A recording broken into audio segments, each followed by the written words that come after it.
to Talk, ladies and gentlemen. Today is June the 4th, 2020. We will be talking about AEWs because we got some updates of Firefest and some matches that will be happening at Firefest. So, ladies and gentlemen, let's talk about Firefest right now. Right now, Firefest is going to be free on the AEW Dynamite on TNT on July 1st and July 8th. So, yes, it's going to be 2-week special events. It's not going to be on pay-per-view that you guys have to pay for it, but they're going to have it's going to be a 2-week event, just like Impact Wrestling did with the Rebellion. They're going to do that with Firefest as well on AEW. I think it's a good idea because Firefest wasn't a big pay-per-view last year. They just had random matches in there. Normally they do have normal matches in their pay-per-views, but that one never had like rivalries last year. So I enjoy watching this free, and it's a 2-week thing. So I would love to see it. It's gonna be interesting. It's not. I don't think it's because they didn't want to put it on pay-per-view because of the pandemic stuff. I think they just do it because it's not one of the big ones like All Out or Double or Nothing or any big pay-per-view that should be on pay-per-view and people has to pay for it. Fighter Fest is like a fest, like a festival that should be free, or you get your tickets in and then it should be free the rest of the festival. So I guess that's what it is. I don't think I told you guys about the NXT Championship match for NXT TakeOver in your house. What type of match it is. It's going to look like a parking lot brawl match between Adam Cole and Velveteen Dream. It's going to be interesting to see. I think they call it like a buck lot brawl, something like that. I don't know. I call it a parking lot brawl because they're going to be in the parking lot and there's going to be a ring in the parking lot. So yeah. So let's get to AEW. We had 2 championships on the line on AEW last night. We have Adam Page and Kenny Omega versus Jimmy Havoc and Kid Sabian for the tag titles. Whoever wins this match, they will go to Fyter Fest Night 1 or Night 2. Don't know which one it is, but they will go at Fyter Fest to verse the number contenders from Double or Nothing, Best Friends. So, of course, the Best Friends will be watching this match. It was a pretty decent match. It was a pretty good match. The winner of that match, and still your tag team champions, Adam Page and Kenny Omega will be versing Best Friends. Then we have Brian Cage will be versing a jobber. Guess who won that? Not the jobber. Brian Cage gets the win. He beats this guy. I don't know who this guy is, but he beat him. He got the win. And then Taz came out and started calling out Jon Moxley because at Fyter Fest we're going to see Brian Cage versus Jon Moxley for the World Championship. Taz, would you shut up already? Nobody wants to hear you talk. Darby Allin didn't need you as a manager, but Brian Cage does. But would you shut it about? He's getting a title shot. I don't think he's going to kill him in the match. Jeez. I don't think Brian Cage ever killed anyone. Maybe on Lucha Underground, but he's allowed to do that in Lucha Underground. So Jon Moxley came out and said all this stuff that he... remember who you're talking to if you want to say my name on TV and all this, blah, blah, blah. Stuff like that. Then we had Chris Jericho versus Colt Cabana. And ladies and gentlemen, how this match happened is last week, at the end of the show, Chris Jericho was blaming Colt Cabana wasn't letting him get to Mike Tyson when Mike Tyson was on the ramp. Colt Cabana was not the only one holding you down. There was a big group of guys holding you down. We saw the Gunn family. We saw some referees and personals, whatever you want to call them, were holding you down. But ladies and gentlemen, I guess Chris Jericho versus Colt Cabana is happening. It was a pretty decent match. I like Colt Cabana. He's good. But he did lose to Chris Jericho after a side effect Suicide Pact, I forgot his finisher name. But Lady John Chris Jericho gets the win. He popped the elbow right into the jaw of Mr. Colt Cabana. And then Chris Jericho asked for the baddest man of the world, whatever he's called, Iron Mike Tyson. But he didn't give him Iron Mike Tyson. He gets the best man. I'd rather see this match than see Mike Tyson and Chris Jericho go at it. Nobody wants to see that match.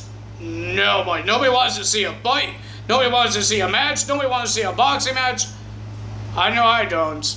Don't ever put that match up. Please don't.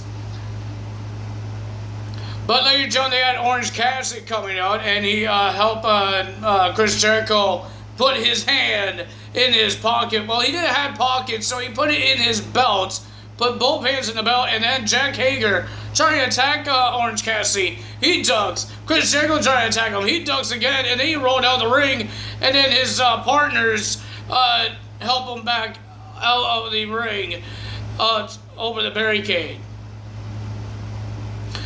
Then we had Nyla Rose versus Big Swole.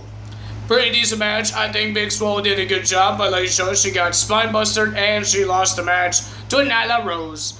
And then she had an interview with Tony Schiavone. Tony, you need to stop getting every single thing. He was in interviews. He was in a video package of Britt Baker trying to get better. And he was in the interview of FTR as well. Like, when is Jim Ross or Excalibur going to do those things? Like, they're nothing now. It's only Tony Schiavone. Wasn't he like the head lead commentator on WCW? Couldn't you let Jim Ross be like the lead commentator? Like Michael Cole. Michael Cole do more interviews than Corey Graves does. Or Tom Phillips, because they're the lead commentary. They're in the middle of the commentary. That means when you're in the middle, you're the lead commentary. Why is Tony Schiavone doing all the jobs? Man, it annoys me. So Big Swole gets the win. I mean, no, Rose gets the win. And then she was talking, and I guess the role model, Britt Baker, thought she was talking to her. So her big wheelchair, she told Rebel to go get her, and then she smashed the barricade with the wheelchair. And then Big Swole said, "You want to fight?" She grabbed a chair, and then Britt Baker said, "Nope, I'm out." Rebel turned that wheelchair backwards, and then Lady Joe and Big Swole just threw the chair, and I didn't understand why this thing happened, but it happened. So, ladies and gentlemen, we have a big main event. It was an emotional main event, like Drake Maverick with his Cruiserweight Championship and making it to NXT. But, ladies and gentlemen, we had Jungle Boy versus Cody for the TNT trash belts. I'm going to call it trash until they put the gold plates on it. My dog is making noises. So yeah, I will be calling that title a trash belt until they make the gold plates and kind of make it a little better. Make it a little better. I don't know if you could make it better. The red and the silver doesn't match. Just like the 24/7 title, the green and the gold doesn't match. People are making fun of 24/7 title, and then you get this crap from AEW. Guys, I'm sorry to say this, but I think Impact Wrestling has better titles. I know they look the same, but it kind of looks better. And it actually looks like it matches some wrestlers. The red and silver does not match Cody Rhodes at all. It doesn't match. It looks like a Canadian title, but it looks trash. I'm not saying Canada is trash. I'm just saying you made that title trash because now you guys are saying that the company that made the title can't make it better now because I guess it's closed down until the pandemic stuff is over. I don't know, but Jesus, can they come to your arena and make it better? Isn't it just screws to screw it in? I don't know, but I call it a trash belt right now. I'm sorry to say, I'm sorry to disrespect AEW, but that looks like a trash belt. It looks like you grab some scrap out of the trash and glue it to a belt. And then you say, What color of the leather should be? Black or red? Light red. Let's do the light red. It works. No, it doesn't. Even the 24/7 title looks ugly, but it's more prestige than the TNT Championship. I'm sorry to say it. But ladies and gentlemen, it was a pretty decent match. It was a good match. We seen even the audience was getting attacked.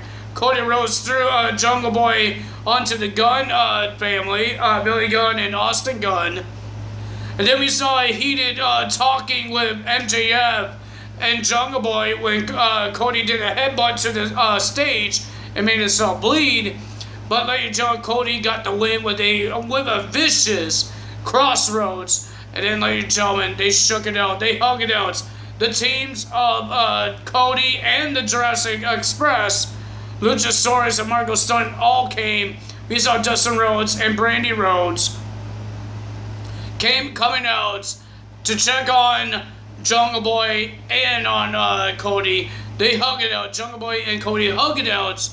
And they did the same thing what The Rock did to John Cena and what he did to Hulk Hogan. He raised his hand and he pointed at Cody. Fireworks happen. Cody wins. Cody will be defending his title next week against Mark Quinn.